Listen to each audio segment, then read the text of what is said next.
Top 10 pinaka-worst na bansa para sa mga manggagawa sa taong 2025 batay sa ulat ng International Trade Union Confederation or ITUC.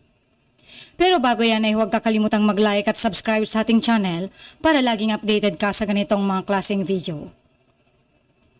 Alam mo ba na sa kabila ng pagunlad ng teknolohiya, globalisasyon at mga kasunduang internasyonal, milyong-milyong mga manggagawa sa buong mundo ang hindi pa rin ligtas sa pang-aabuso.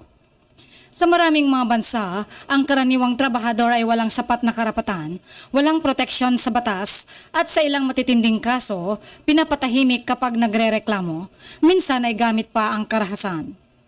Kaya't sa videong ito ay ilalahad natin ang top 10 worst countries for workers sa taong 2025 batay sa pinakabagong ulat ng International Trade Union Confederation o ITUC. Sila ang gumagawa ng taunang Global Rights Index na sinusuri ang kalagayan ng mga manggagawa sa mahigit 140 na bansa. Simulan na natin ang countdown mula sa ika-10 hanggang sa pinakadelikadong bansa para sa mga manggagawa ngayong taon. 10. Turkey. Ang Turkey ay matagal nang tinutuligsa dahil sa mahigpit na kontrol ng gobyerno sa civil society, lalo na sa mga union ng mga manggagawa. Ayon sa ITUC, patuloy ang pagsupil sa karapatang magprotesta at mag-union sa bansa. Sa mga nakalipas na taon, libo-libong mga manggagawa ang na-dismiss o sinuspindi mula sa trabaho dahil lamang sa paglahok sa legal na pagkilos. Ang mga leader unionista ay kadalasang pinapatahimik gamit ang batas laban sa terorismo, isang taktika na ginagamit upang ikulong ang mga kritiko.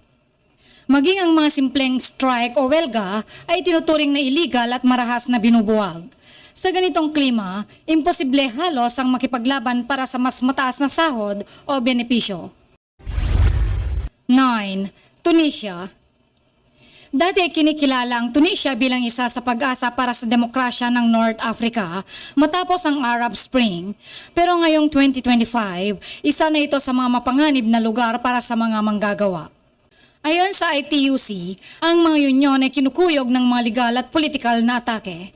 Ang mga leader ng union ay pinapatahimik, pinapatawan ng kasong kriminal o pinapatalsik sa kanilang mga trabaho. Ang pinakamasaklap pa, hindi ligtas ang mga protestang manggagawa, madalas itong tinutugunan ng gobyerno gamit ang puwersa, pag-aresto at pananakot. 8. Philippines. Masakit man aminin, pero kabilang ang Pilipinas sa listahan. At hindi ito ang unang beses, 8 taon na tayong sunod-sunod na nasa pinakamasamang bansa para sa mga manggagawa. Isa sa mga pangunahing issue ay ang malawakang red tagging, kung saan ang mga leader unionista ay tinuturing na komunista o kalaban ng Estado, kahit wala namang ebidensya. Dahil dito ay marami ang nakaranas ng harassments, surveillance at sa ilang kaso, karahasan o pagpaslang.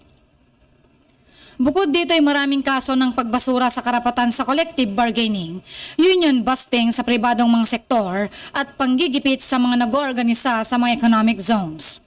Ang pagiging manggagawa sa Pilipinas ay tila isang laban, hindi lamang para sa kabuhayan kundi para rin sa kaligtasan. 7. Nigeria. Ang Nigeria ay isang bansang may napakalaking ekonomiya sa Afrika, pero kalunos-lunos ang kalagayan ng mga manggagawa dito. Hindi kinikilala ng gobyerno ang maraming union at kapag may kilos protesta, kadalasang tinutugon ito ng pulisya gamit ang tear gas, batuta o pag-aresto. Maging ang mga leader ay pinapaslang o pinapadakip sa kasong gawa-gawa lamang. Bukod dito, mataas ang bilang ng informal workers, mga trabahador na walang kontrata, walang minimum wage at walang access sa health o social protection. Sa Nigeria, walang kasiguruhan ng kinabukasan ng ordinaryong mga manggagawa. 6. Myanmar. Simula nang bumalik sa kapangyarihan ng military junta noong 2021, tuloy-tuloy ang pag-atake sa karapatang pantao lalo na sa mga manggagawa. Pinagbawal ang mga union, dinakip ang mga labor leaders at sinalakay ang mga opisina ng mga labor rights organizations. Marami sa kanila ay kasalukuyang nakakulong at nasa underground movement upang makaiwas sa military crackdown. Ang mga welga ng manggagawa ay tinuturing na rebelyon at tinutugis ng sandatahang lakas ng gobyerno. Sa ilalim ng ganitong kondisyon, malinaw na isang Myanmar sa pinakadelikadong lugar para sa isang manggagawa sa ngayon. 5. Eswatini. Dating Swaziland. Ang Eswatini ay isa sa iilang natitirang absolute monarchy sa buong mundo. Sa ilalim ng ganitong sistema, halos walang kalayaan ng mga mamamayan, lalo na ang mga manggagawa. Ang sinumang magtangkang magprotesta ay binubuwag, inaaresto o sinasaktan. Ilang beses nang naiulat ang paggamit ng live ammunition ng pulis laban sa mga labor protesters. Sa Eswatini, hindi ka lang mawawala ng trabaho kapag naging aktibo ka sa union. Maaari pang mapahamak ang iyong buhay. 4. Egypt. Sa Ehipto, laganap ang paggamit ng anti-terror laws upang arestuhin ang mga unionista. Ang mga welga ay tinuturing na banta sa pambansang seguridad at ang mga leader ay sinasailalim sa matagal na detensyon kahit wala namang kaso.